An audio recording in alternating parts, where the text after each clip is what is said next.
Hello, everybody. My name is Dylan Lassise, also known as Captain Lassise with Desert Keep Games in Grand River, Wyoming. And today I have for you a box of Zendikar Rising collector boosters. I picked this up at Dugout Collectibles. One of my buddies bought a box and he ended up pulling a foil Misty out of it. And I was already planning on buying one eventually for the channel, anyways. But as far as I'm aware, Desert Keep doesn't have any, and then this was the last box at the dugout, so I figured I would just pick it up and make a video on it. So far from what I've opened from these particular boxes, they've seemed pretty good. Getting the 3 foil expeditions and then obviously the 2 box toppers, and as long as you don't whiff on those, and you're pretty much in a good spot. And then if you get the face card in Omnath or the Scourge, I can't remember the actual full name for it, but the Death Shadow like creature, that's also pretty big good. And then any of the Grain Commander cards in this set are also pretty good. So yeah, let's just go ahead and start opening this thing. So I just figured it would be a good time to pick it up. It was the last one that they had, and I know that there's been some issues with like distribution and whatnot. So I sort of wanted to make sure that I at least got this and didn't squander the moment with it. So hopefully this is a good investment. I'm a huge Modern player, so getting any of the fetches out of either these or the packs in here are really going to be the big things I'm hoping for. Otherwise, as long as you get something worth value, then that's all that matters really to me. I like playing casually, but I'm definitely more of a competitive player than I am a casual player. So just getting the more really good cards and maybe the more expensive cards so that I can sell them and actually get the good cards or the ones I'm wanting. Just things along those lines. So yeah, the big hits are going to be the again, the Omnath, the card that's a lot like Avengers Zendikar. I can't remember the name off the top of my head right now. The Skycleaves demon thing also looks really good. And then just any of the flip plans would be really nice to get full art as well. So without further ado, I guess let's just get into it. So I really like the packs. The colors contract pretty nice with it. Alright, so we have our foil commons and uncommons here. I'm not going to really care about those. We'll just look at the lands and the extendeds. So we have a Nahiri's Lithoforming, the foil Null Priest of Oblivion, the Territorial Scythe Cat, then the couple showcase cards are sort of whatever. Our first mythic of the box, we have a Nahiri, Heir of Agents. I don't care for this card. I'm sure that in some things it's probably going to be good, but just 99% of the time I just don't think it's really going to see play other than some fringe commander stuff. I could be wrong. I could be extremely wrong. I've never been one to be good at evaluating cards, but that's just my opinion. And then we have that foil. Then we have a extended foil Yasharn, Implaceable Earth. So it is a 2-mana green and a white 4/4. When when it enters the battlefield, search your library for a basic forest or a basic plains card. Reveal those cards and put them into your hand and shuffle your library, and then players can't pay life or sacrifice an online permanents to spell activate spells or abilities. So that's a good hit. Let's just go ahead and set it up like that. Hopefully these piles will be a lot better than the Core 21 box I opened, because I think these boxes are a little more well thought out and actually have everything decently set up. So, I'm sorry for the glare. I'm still trying to figure out exactly how I'm wanting to put these together. But we have a extended art Swarm Shambler, a foil Aura Skyclave Hierophant. Then we have our couple showcase. And then we have a showcase Skyclave Shade, which is pretty nice. Then we have a foil Kumhel Hound. And then we have Skyclave Apparition. So for double white and a colorless, you get a 2/2 whenever it enters the battlefield. Exile up to 1 target non-land token. Non-land, non-token creature permanent you... Non-land, non-token permanent you don't control with converted mana cost 4 or less. Whenever this leaves the battlefield, the exiled card's owner creates an XX blue illusion creature token, where X is the converted mana cost of the exiled creature. So that's not bad. So 2 packs in and nothing too crazy. I mean, we got a Nahiri, but it's a Nahiri. Excuse me. Just nothing too crazy, at least in my eyes. As I said, I could be wrong with the Nahiri. It could be good, maybe in the future, but at least right now I just don't see it being all that good. So right now we have Oran Reef Ooze, a foil Wayward Guide Beast. Then we have our Rune Crab is a good showcase to head out of this. And then we have a full art Branch Loft Pathway, which then transforms into the Boulder Loft Pathway. So our first full art dual land of the box. Then we have the McKindy, and then we have a foil extended Tarbarax, Hope's Demise. So for 2 colorless and a black, you get a 2/2 flyer. Tarbarax has lifelink as long as it has 5 or more +1/+1 counters on it. And then whenever another non-token creature you control dies, put a 1/1 counter on Tarbarax. If a creature was a cleric, you may draw a card. You may draw a card if you do lose 1 life. So not bad. Far extendeds, they haven't been too crazy. But we still have more than half the box to go through still.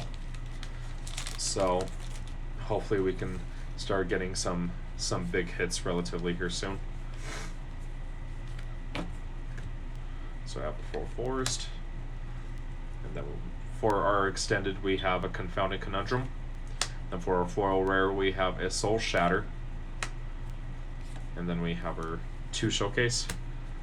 And then for our second mythic we have a Nissa of Shadowed Burrows. This is my 5th Nissa, I believe I pulled. I think Nissa is going to be really good. I really hope to see, since the banning has happened and URL is now gone, SXI Sultai is probably not going to be a thing, but maybe if a Jund Landfall deck comes up, or even a Sultai Landfall deck, or anything along those lines, I feel like this could be good. So I'm glad to see that. And then we have a foil, and then our foil extended is Inscription of Insight. So for 3 colorless and a blue, you get a sorcerer with kicker, 2 colorless and 2 blue. Choose 1. If the spell is kicked, choose any number instead. So your modes are return up to 2 target creature cards to their owner's hands. Scry 2, then draw 2, and then target player creates an XX blue illusion creature token where X is the number of cards in their hand. So it's not bad. Alright, so we have 2 mythics so far, so 2 planeswalkers. The 1 planeswalker I have not pulled out of this set is a Jace, so that would be interesting to see in this, but it just so happens I haven't, even in the normal boxes and the couple collectors I bought, just so happened to not run into it.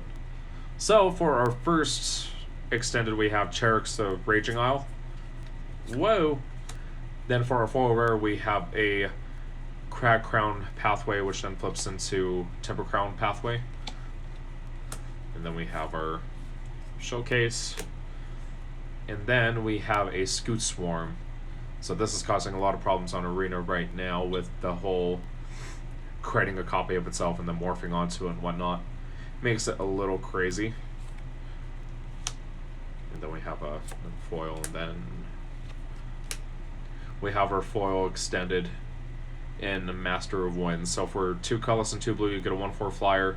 When it enters the battlefield, draw 2 cards and discard a card. And whenever you cast an instant, sorcery, or wizard spell, you may have Master of Winds base power and toughness become either 4/1 or 1/4 until the end of the turn. So we're 5 packs in and still haven't seen any of the expeditions, which sort of worries me a little.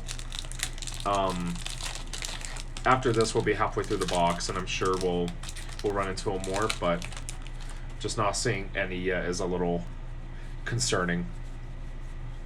I'm sure we'll hit our 3, or at least that's roughly what I've seen the odds be, but when you buy a box for this much money and so far halfway through you only have 2 mythics, it's a little disheartening.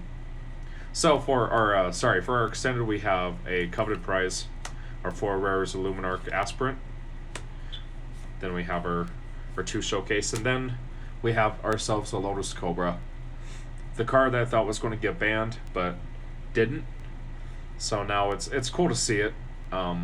It's got a nice price tag now, but still would have been nice to see it get banned instead of Euro. Then we have our foil. Still no expedition just yet. So for our extended foil, we have Legion Angel. For 2 colorless and 2 blue, you get a 4/3 flyer, and when it enters the battlefield, you reveal a card you own named Legion Angel from outside the game and put it in your hand. So I think there's some use to this, maybe.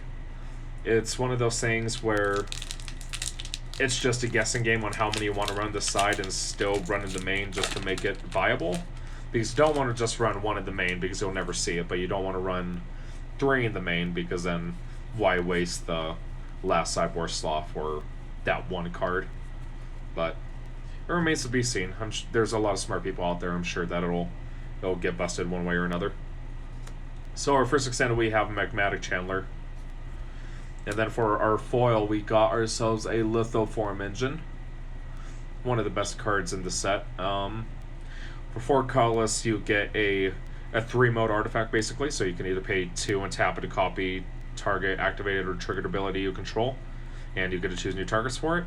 You can pay 3, tap it, copy target insert sorcery you control. You may choose new targets, or pay 4, tap it, copy target permanent spell you control. So I know that Commander players are losing their minds over that one. And then we have our couple showcase, and then we have a showcase Felidar Retreat. And then foil common, and then our foil extended is Wayward Guide Beast.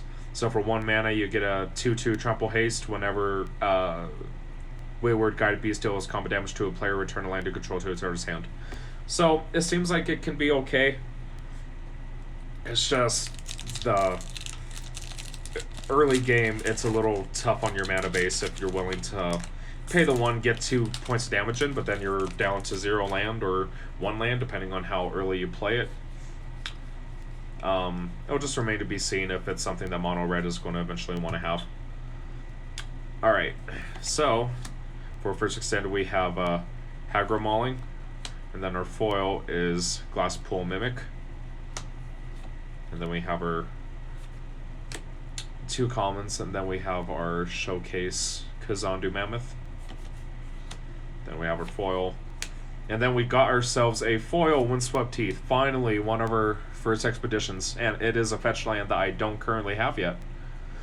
So, Windswept Teeth is you can tap it, pay 1 life, sacrifice Windswept Teeth, search your library for a Forest or Plains card, put onto the battlefield, and search your library. One of the better expeditions you can get. I think this is on the lower end of the Fetchland expeditions, but it's still a pretty good hit. I'm excited for that one. So that technically makes it our 3rd mythic in the box, which really, with only having 4 packs left, is very concerning.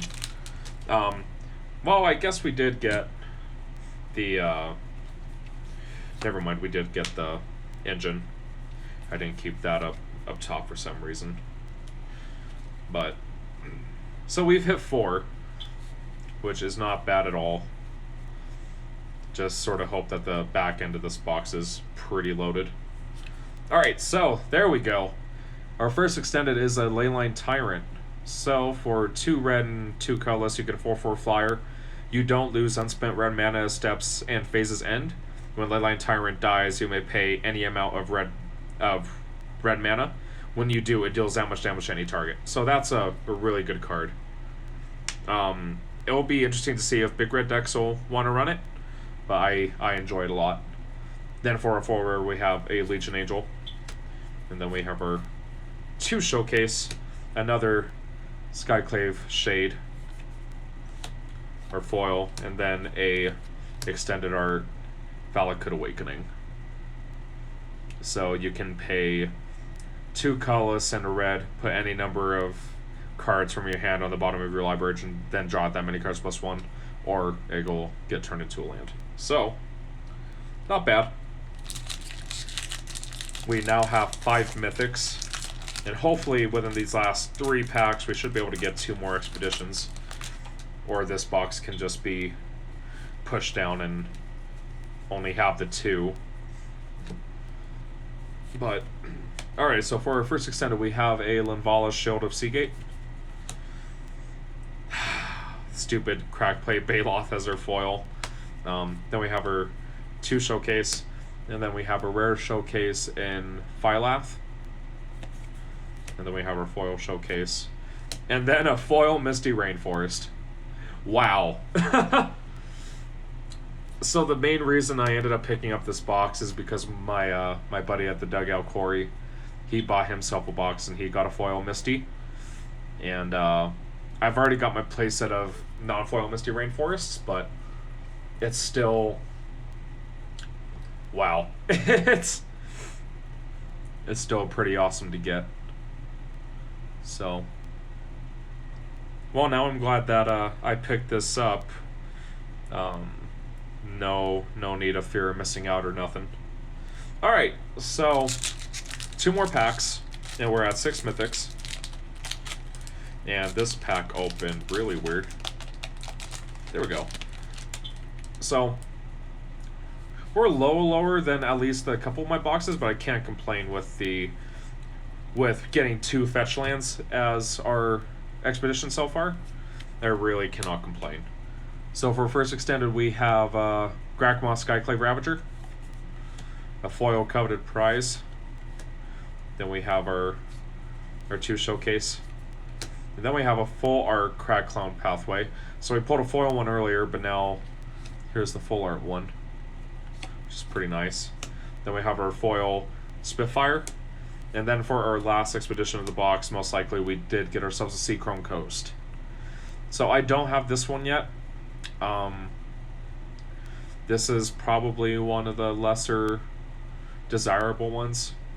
It would have been nice to get a not a Bloodstained Mire, Blacklead Cliffs, or the blue-black one. But I'll still take it. It's a nice hit. So that puts us at 7 mythics. So hopefully we can get 1 more in this last pack, and we should be on average, or we can just get a nuts pack and pull like 3 mythics, which it won't be the first time I've seen that in these collectors being opened. Alright, so final pack. We have a Seagate Warcaller as our extended art. So for a colorless and a blue, you get a 2/1 with a kicker of 4 colorless and 1 blue. When Seagate Stormcaller enters the battlefield, copy the next instant or sorcery spell with converted mana cost 2 or less. You may cast this turn when you cast it. What? I totally misread that. Okay. So, when Seagate Stormcaller enters the battlefield, copy the next instant or sorcery spell with converted mana cost 2 or less. You cast this turn when you cast it. If Seagate Stormcaller was kicked, copy that spell twice. Instead, you may choose new targets for those copies. So that's a good one. Then we have ourselves a foil Myriad Construct. And then we have our 2 showcase. Then we have ourselves a full art Clearwater Pathway. And then Murkwater Pathway, so the blue-black one. Then we have our foil showcase, and then our last foil extended of the box is a Kargan Intimidator. So for a colorless and a red, you get a 3/1 that cowards can't block warriors. and you can pay 1 to choose one that hasn't been chosen this turn. Kargan Intimidator gets +1/+1 until the end of turn. Target creature becomes a coward until end of turn, and target warrior gains trample until end of turn. And then we have our token. Alright. So we have ourselves 8 mythics. So we have ourselves the Stormcaller, the Coast, the Misty, Leyline Tyrant, Let the Form Engine, Windswept Teeth, Nissa, and Nahiri. So with these 2 alone, I'm happy. It's especially the Misty Rainforest. It's a really nice foil to get, and then I don't have any Windswept Teeth yet, so getting a foil one really helps out the start. Seacorn Coast is whatever, but I'll take it. And then the rest of our mythics for the box are pretty nice. So, all right. So we have our 2 box toppers left. So again, I'm just mainly looking for fetch lands, just any of the more desirable lands, and not like Grove of the Burn Willows or nothing. But now that I said that, I bet you anything this card is Grove. So our first one is a Bountiful Promenade. So one of the commander lands that enters the battlefield tapped unless you have 2 or more basics. So not bad. I'm sure I can probably find something to run it in. And then for our last one, let's hopefully get ourselves a fetch, or a Cavern of Souls would be another cool one to hit here too. I haven't seen any caverns yet. There's like a little bit of glitter on that. A little bit of the packaging still. So for our final card of the box, we got ourselves a Scalding Tarn. I'll take that. I will take that. Alright, so we pulled the most expensive non-foil expedition, and then I'm pretty sure Misty is either the first or second most expensive. So this was a very good box. It seemed like we were going to lose out towards the very beginning just because of the lack of mythics that we were getting, but that takes the cake right there. That really takes the cake. So, well, that was exciting. That was also really, really fun, other than the mini heart attack, I think, when we weren't going to get anything. So, thank you all for watching the video. If you like what I'm doing, please like, comment, and subscribe. And, I'm sorry about some of the stuttering and stuff. It's super early in the morning. I just got off work. So, I want to apologize for that. And if there's anything that you guys recommend about what I could do for a better setup, or just in general what I could do better for these videos, then please feel free to comment down below and let me know. I will put the official store page for Desert Keep Games and their TCG storefront down in the description below. So if you guys want to pick up any new cards from Zendikar, then feel free to hop over there and show them some support. Otherwise, that's going to do it for me. Thank you all for watching. I truly do appreciate it, and I will see you in the next one. Peace.